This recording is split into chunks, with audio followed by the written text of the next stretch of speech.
Je suis Mbombo Biaga et je viens rompre le silence. Je pense que nous sommes arrivés à un moment où il faut connaître la vérité. Il s'agit de ma fille, dont le nom est Ngobiaga Sarah Mathilde. Elle est née le 19 février 2004 à l'hôpital de Sarbaïmi. Et elle vivait avec sa mère à Yaoundé. Et on était en parfaite communication. Je voudrais que tout le monde comprenne que je viens sortir, c'est-à-dire déclarer son identité. Et fait comprendre également qu'il ne s'agit pas d'une fille Eboulou ou Eton, c'est une fille Za. Et que toute la communauté se sent concernée ou doit se sentir concernée parce que c'est notre fille qu'on a tuée. Donc, je viens révéler l'identité de cette fille malgré tout ce qui s'est dit, malgré tout ce qui se dit, c'est ma fille, la fille d'un Mbombok. Et que tous les Mbombok se sentent concernés. Je ne demande pas à faire une réunion. Je ne demande pas à faire une certaine vengeance. Mais je voudrais que cet acte soit condamné. Ce qui m'amène, n'est-ce pas, à sortir, à faire cette sortie, c'est de demander de quoi est morte ma fille ou pourquoi ma fille a été tuée. Je reste sur cette question. Pour la simple raison que je ne sais pas si c'est à cause de moi, c'est ce que j'ai fait. Et j'ai fait à qui pour que ma fille soit tuée, pour que ma fille soit assassinée. Pourquoi ma fille a été assassinée? Je ne demande pas qui l'a assassinée, mais je demande pourquoi elle a été assassinée. La justice fera son travail. Mais je veux d'emblée savoir, avant que je l'enterre, pourquoi est-ce qu'elle a été assassinée. Est-ce à cause de son père? Est-ce à cause de sa mère? Est-ce à cause d'elle-même? Ou c'est juste un règlement de compte? Mais ce qui est sûr, ce n'est pas un accident. C'est un acte prémédité. Je fais cette sortie pour révéler son identité. Je dis bien, c'est Ngobiaga. Elle porte mon nom. Sarah Mathilde. Et j'ai également, c'est-à-dire, c'est chacun qui dit son âge, eh bien, elle est morte à 21 ans, 7 mois. J'ai ici les photos de sa naissance. J'ai ici les photos où sa grand-mère la porte et les photos où nous sommes ensemble. Le reste, je suis parti de sa naissance pour que les gens ne se trompent plus sur sa naissance, sur son âge. C'est pourquoi j'ai apporté ces images.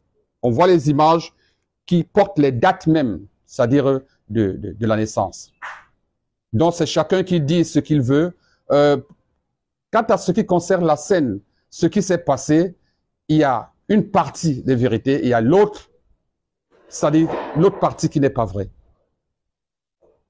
Ma fille était une intellectuelle. Déjà, tout le monde sait qu'elle allait commencer à travailler dans une banque. Donc, ce n'est pas une prostituée. Pour qu'on dise qu'elle était avec les amis avant qu'on l'empoisonne. Non. Ma fille a été enlevée chez elle.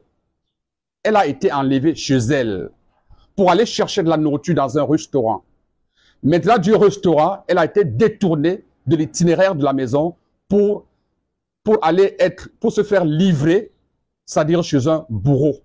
Et c'est de là qu'elle est sortie morte, avant qu'on la jette dans un hôpital. Ce n'est pas une affaire de rue, de prostituée, non. Ma fille ne l'est pas. Ma fille ne se drogue pas. Moi-même, je ne me drogue pas. Mais on doit comprendre une chose. Chacun est libre de dire ce qu'il veut. Mais le vrai problème, c'est que dans le Mbok Massa, même si vous êtes un chasseur, il y a des animaux dans la forêt qu'on ne tue pas. Vous êtes un pêcheur. Il y a certains poissons qu'on ne tue pas. Il faut donc comprendre que même dans la vie, il y a des sangs. C'est-à-dire des sangs qu'on ne tue pas. Donc, il n'y a pas de raison que vous avez l'habitude de faire quelque chose. Nous, quand on allait à la pêche, quand on pêchait le poisson courant, on le rejetait dans l'eau. Sinon, toute la pêche était gâtée. Donc, il faut comprendre que là où on est arrivé, c'est on a atteint la limite. On a atteint la limite.